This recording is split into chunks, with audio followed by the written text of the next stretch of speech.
আচ্ছা শুনেন, আমি ওদেরকে বলবো যে আপনি আমার আত্মীয় হন, তাহলে একটু লাভটা বাড়ায় ব্যয় করতে পারো। বলবো যে আপনি আমার খালু। স্যার বলুন কার নামে অ্যাকাউন্ট খুলবো? অ্যাকাউন্ট খুলতেই আসছি, একটা কথা আছে, আমারে একটু লাভ বাড়াই দিতে হবে, কারণ উনি আমার খালু হয়। সরি স্যার, আমরা চাইলে তো আপনাকে বেশি টাকা দিতে পারবো না। তবে হ্যাঁ, আপনার জন্য একটা অফার আছে। উনি যদি 2 লাখ টাকা না রাখে 5 লাখ টাকা রাখেন, তাহলে 1 বছরে উনি 2 লাখ টাকা পাবেন। অর্থাৎ 1 বছর পরে উনি লাভ সহ 7 লাখ টাকা পাবেন। এটা কিন্তু একটা ভালো অফার, মানে 5 লাখ টাকা রাখবেন, বছর শেষে 7 লাখ টাকা নিয়ে যাবেন। আপনি তখন 2 লাখ রাখতে চেয়েছেন, বাকি 3 লাখ আসে না? আছে, কিন্তু ভাবছিলাম জমি কিনবো। এই যে একটা ভুল সিদ্ধান্ত লইছিলেন। আজকালকার কেউ জমি কিনে, আজকালকার এই বিমার ব্যবসা হইতেছে সবচেয়ে ভালো ব্যবসা, বিমাতে লাভ বেশি। আপনি ম্যানেজ করে সাথে আছে হ্যাঁ আছে। দিয়ে দেন, অ্যাকাউন্টটা খুলে ফেলি। বলতেছ? হ্যাঁ হ্যাঁ দেন, কোনো সমস্যা নেই। দেখছেন চাচা, কত টাকা লাভ করাই দিলাম। বাংলাদেশে কোনো ব্যাংক এত টাকা লাভ দেয় না, আর এরা তো বাংলাদেশের 1 নম্বর বীমা কোম্পানি। ও একটা বছর পর এসে সেফ দিয়ে গইনা 60 লাখ টাকা বাসায় নিয়ে যাবে। হবা স্যার, তুমি আমার চেনো না জানো না, অথচ দেখো আমার কত বড় একটা উপকার। আরে কি যে বলেন কাকা, উপকার করেই তো আমার কাজ।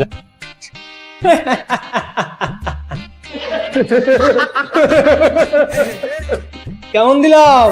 পরে ফাটাই দিছো। এখন সব ফাটান কম যাবো না, এখন তো টাইম নাই। এই যে অফিসে যা আছে গাড়ি বস্তা সবকিছু গুছাই যেতে হবে, এলাকা থেকে লাভার তৈরি হবে, বেশিক্ষণ থাকলে সমস্যা হতে পারে। দোস্ত, কোনো চিন্তা করিস না, আমাদের উত্তরাতে নতুন অফিস একদম রেডি। আমরা গেলেই আমাদের কাজ শুরু হয়ে যাবে। ঠিক আছে, তাহলে আজকে রাতের মধ্যে টাকা পয়সা যা আছে, মাল মশলা যা আছে সবকিছু নতুন অফিসে শিফট কর। বড় টোপ দিতে হবে।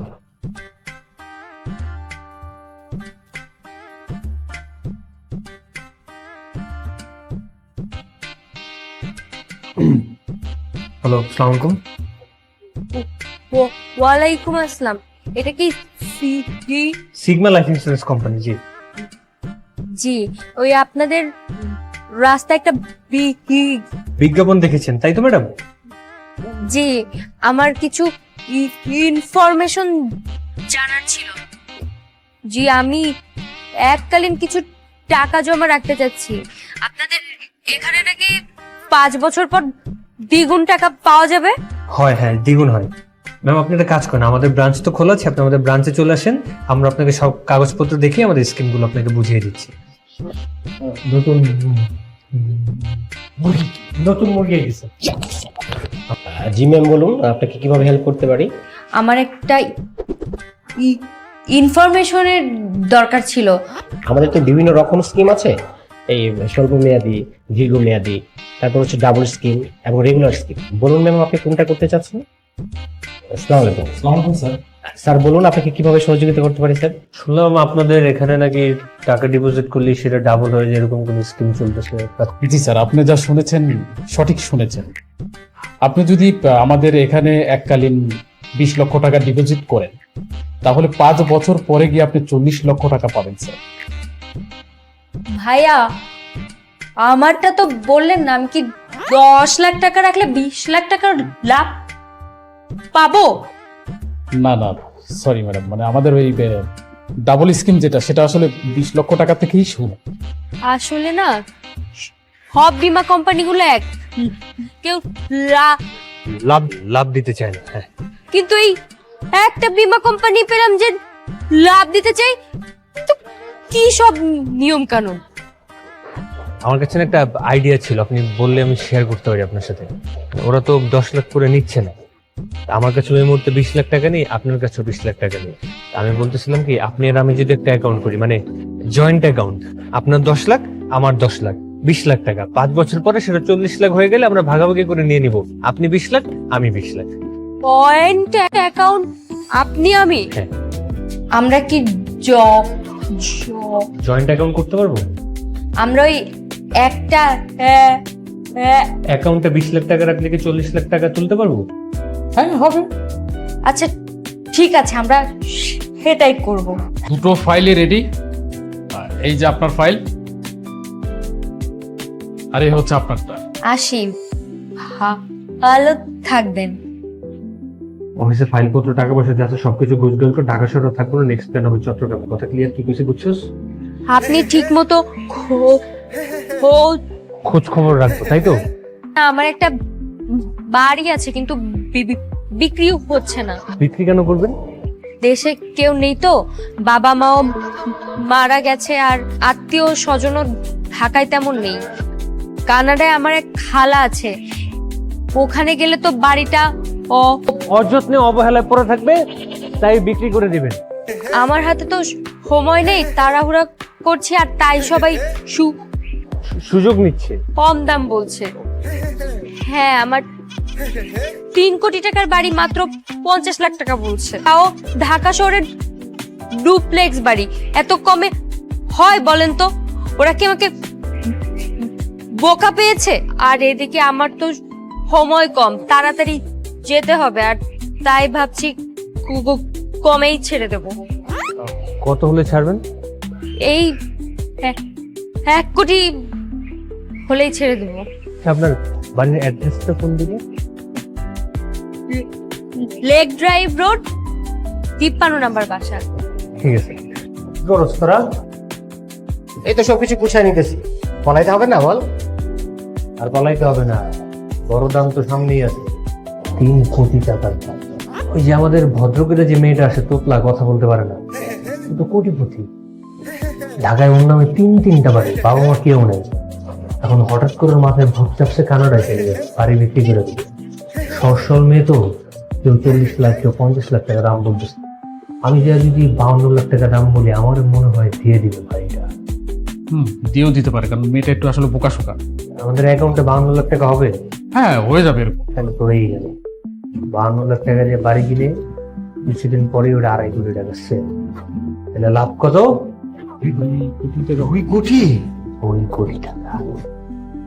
রাফসান সাহেব, আপনি এখানে? এমনি একটু দেখতেছি। ভেতরে আসেন, ভেতরে আসেন।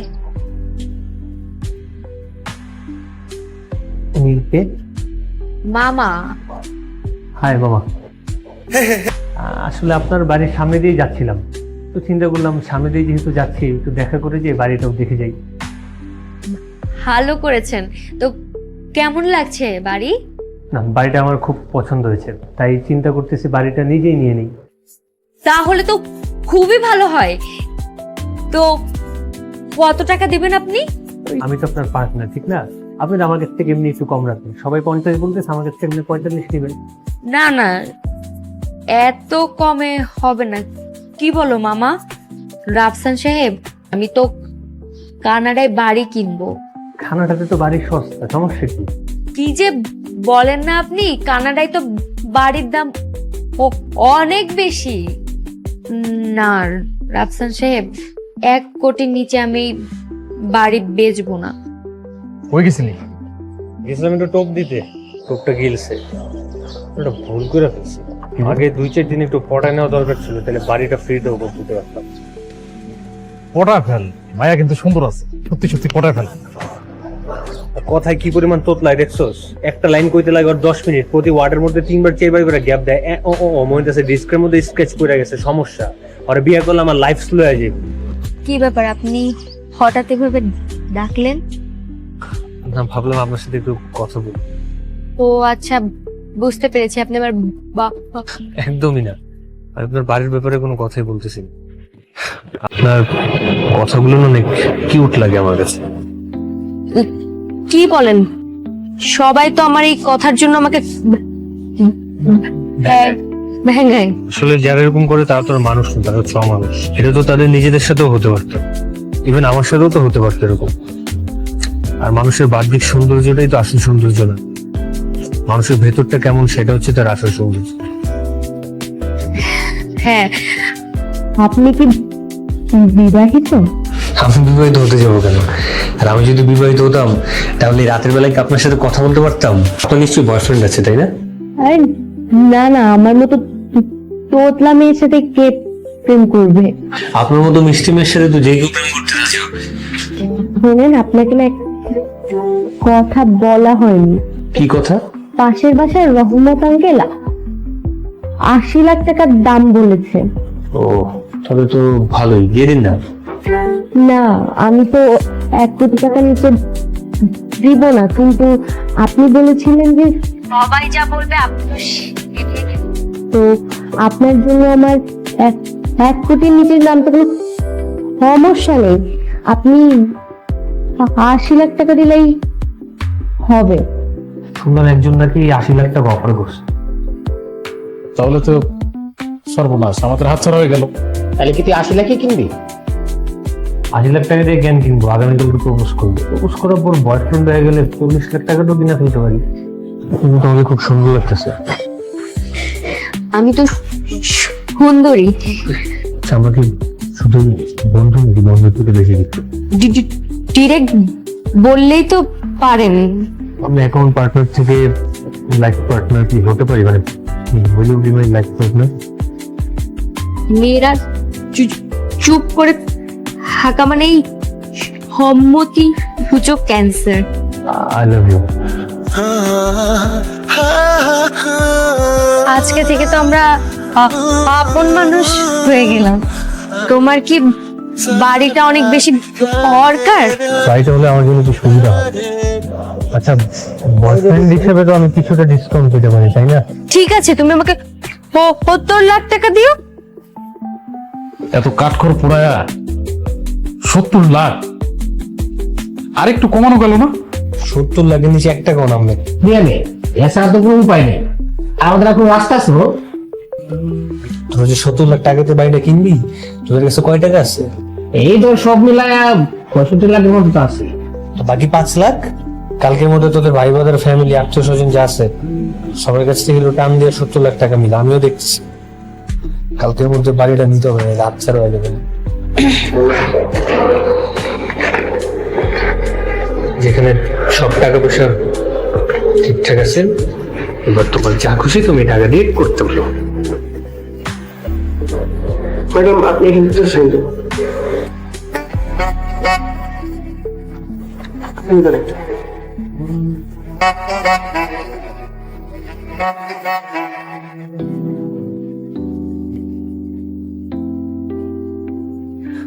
আমার বাবার অনেক কষ্টে করা বাড়ি, আজকে তোমাকে লিখে দিলাম, যত্নে রেখো। তা তো অবশ্যই। উকিল সাহেব, কাগজপত্র সব ঠিকঠাক আছে? হ্যাঁ, সবকিছু ঠিকঠাক আছে। আচ্ছা, তাহলে কাগজগুলো আমার কাছে রাখি। আজকে আমি অনেক খুশি রে, অনেক খুশি তো হবি, রাজ্য রাজকন্যা দুইটা এক লগে পাইছস। তখন আর কথাবার্তা কিছুই হয় না। এই আমি না তখন কইছি মেয়ের আমি বিয়ে করবো না, ওই তো আমার ওয়ান টাইম। মায়েরা কিন্তু কষ্ট পাইব রে। আমগো কাজ কি? আমগো কাজই দিতেছে মানুষের কষ্ট দেওয়া। আচ্ছা, ও কানাডা কবে যাবে? বাড়িটা আমাকে দখল করতে হইব না? ভালো একটা কথা কইছিস, ফোন দিয়া দেখি দাঁড়া।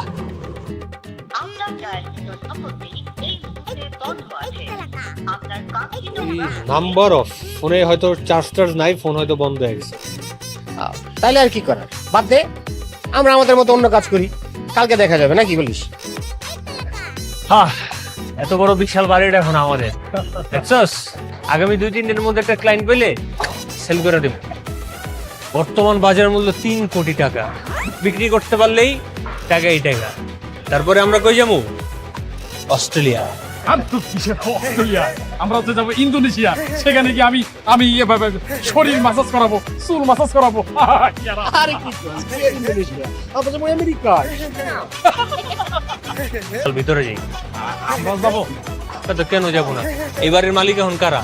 আমরা। সুতরাং আমাদের প্রায়োরিটি সবার আগে আমরাই আগে যাবো। চল। বিষয়টা হচ্ছে কি, মানে আমরা ওই বাড়িতে যাওয়ার পর ভাইয়া তো যাই নাই ফেলবে যে আমরা ব্যাংকার না, আমরা এলাম গিয়া বন্ধু বান্ধব। তখন তো ওই মায়ের লাইফটা কানতে কানতে কানতে যাইবো। তোমাকে হাত দেওয়া ছাড়া আর কোনো উপায়ও নেই। কই যান? বাড়ির মালিক জিজ্ঞেস করে, মামা আপনি দারোয়ানের পোশাকে কি করবেন? আমি তো দারোয়ান পোশাক পরবো না, কি পুলিশের পোশাক পরবো? দারোয়ান মানে কেন, আপনি ওর মামা হন না? হ, আমি মামা, আমি তো সবারই মামা, দারোয়ান মামা। সুমাইয়া কই? ওই মাইয়া তো ভাগছে, এই বাড়ি ভাড়া নিয়েছিল, 3 মাসের ভাড়া না দিয়া ব্যাগপত্র নিয়া রাইতে ভাগে গেছে। আচ্ছা মানে এই বাড়ির মালিক কি ওই মেয়ে না? আরে না, এই বাড়ি তো আমার বস রাহান চৌধুরী। ওই দিন যে আপনি ওর পাশে মামা সেজে বসে ছিলেন, তারপর যে একটা উকিল ছিল, কাগজপত্র সাইন করলাম, আপনি তখন আমারে বলেন নাই কেন এই কথাটা? ওই দিন তোমার চাকরি আছিল, ওই মাইয়া আমারে প্রতিদিন 200 করে টাকা দিত, আর কইতো যে সোফায় বসে থাকবা আর কলা খাইবা, আর আমি যা কমু তাই খালি ঘাড় নাড়াইবা। আমি ঘাড় না মারতাম। আপনি চিন্তা করেন, আমারে দিত 200 টাকা, ওই উকিল বেটারে দিল 250 টাকা। আমারে কি পরিমাণে ঠকাইলো। মানে ওই উকিল যেটা ছিল ওটাও সাজানো ছিল, হ্যাঁ, আর কাগজপত্র ওইগুলো তো ভুয়া। এটা কি হয়ে গেল? আমরা কি চালাক? ওই মায়া তো দেখি ইন্টারন্যাশনাল চালাক। কি করলো না?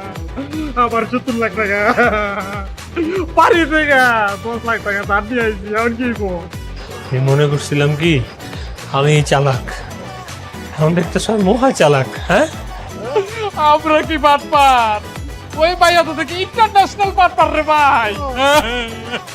আগের থেকে সবকিছু আর প্ল্যান করা, অথচ দেখ আমি বুঝতেই পারিনি। তুই বুঝছস বুঝছিস না।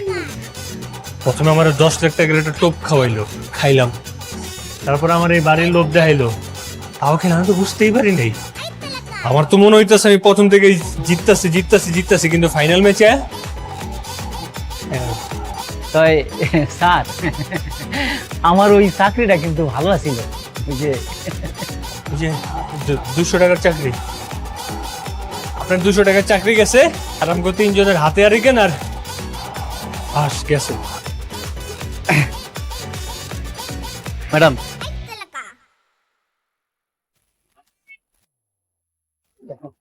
আপনার দাম। রিফাত সাহেব, আজ 9 তারিখ না? আজ আমি সেন্ট মার্টিন থেকে চট্টগ্রাম যাব, এরপর চট্টগ্রাম থেকে দুবাই ফ্লাইট ধরে দুবাই চলে যাব। আমার ভিসা টিকিট সব রেডি আছে? জি ম্যাডাম, আপনার ভিসা আর টিকিট সব রেডি আছে। তাছাড়া এখান থেকে যাওয়ার ট্রান্সপোর্ট শিপ ওটাও আমি রেডি করে রেখেছি। ওকে, গুড। যান, আমার লাগেজটা রেডি করে দেন, আমি 1 ঘন্টা পর এখান থেকে বেরোবো।